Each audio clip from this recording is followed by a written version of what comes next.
How's it going, everyone? Welcome to another review episode of the Gameswell Show. My name is Andrew, and I'm the host of the Gameswell Show. Normally in most shows we have two other people sitting here talking with me about video games, but since this is a review episode, it's just going to be me talking about a game that came out last week, and I'm just going to give you my thoughts on it. So if you've been following Sub-Trendy for the last month, you know I've been super pumped about the Ratchet and Clank reboot on the PlayStation 4. It's finally here, and it did not disappoint. Insomniacs took their 2002 game, rebooted it, added new content, and released a gem on the PlayStation 4. The most impressive thing for me wasn't the fact that they captured the spirit of Ratchet from 2002, it's the fact that they made such a beautiful game. It's probably one of PlayStation 4's prettiest games, especially given the fact that it's not hyper-realistic like other games that are usually called more beautiful. But they absolutely nailed the aesthetic. The worlds feel alive, they feel immersive, even though the level designs are almost exactly the same, for the most part, from the original game.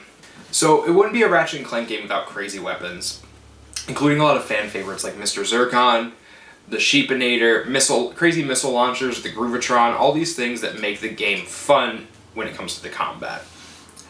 One of my only complaints with the game is there weren't enough new weapons. A lot of them are rehashed from other games in the series. The only real new weapon was the Pixelator, which, while fun, didn't really add enough to the game to be like, yeah, these are fun weapons, or like this is a new experience with the weapons. If you've played Ratchet and Clank games before, a lot of the weapons feel old. But if you're new to the series, it's definitely totally fine. They're still fun to play with and upgrade and grind for the experience on your weapons. The gameplay itself is still really fun. It's got that traditional 3D platformer that this generation has really missed as far as AAA 3D platformers go. It's got fun environments to explore, lots of things to collect, and it's hopefully going to pave the way for more 3D platformers to come out on this generation. We've seen a lot of open world games and big epic adventures. It's nice to sit back and see something that's streamlined and just fun to play. Now, probably the most unique thing about the game is that they call it the game based on the movie based on the game, because later this month, at the end of April, they're going to be releasing a Ratchet and Clank movie for the first time, and it is also a reimagining of the first game. So this game is almost a side-by-side companion to the movie, and you get these really gorgeous cutscenes, CGI cutscenes from the movie that's really cool to see. And so it feels more like playing a movie, and they've changed the plot up from the original enough to, once again, the game feels fresh and exciting. There's different plot points, there's different characters coming in, but it still retains that core original Ratchet and Clank experience, which so many fans fell in love with.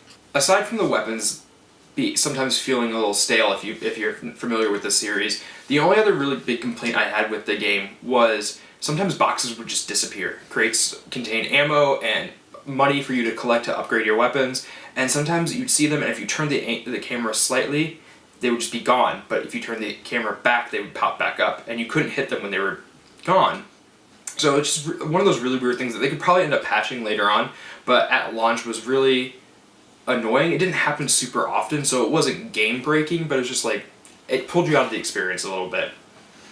Challenge mode once again makes an appearance in the game, and it's a fun way to continue to collect everything in the game, finish upgrading your weapons, and grind out the rest of those trophies. The game is going to need 2 playthroughs to finish all the trophies, just as a forewarning. Overall, Ratchet and Clank is a really fun experience. I would definitely recommend checking it out, even if you've never played a game in the series, probably especially if you haven't played another game in the series. The game feels fresh for veterans, but also really accessible for beginners. It looks beautiful, the story is engaging, the characters are still so funny and have that charm for both kids and adults. The weapons are fun, though for veterans will feel a little dated. It's one of the best games on PlayStation 4, definitely at least for this year, but possibly for the last 3 years since the PlayStation 4 has been out.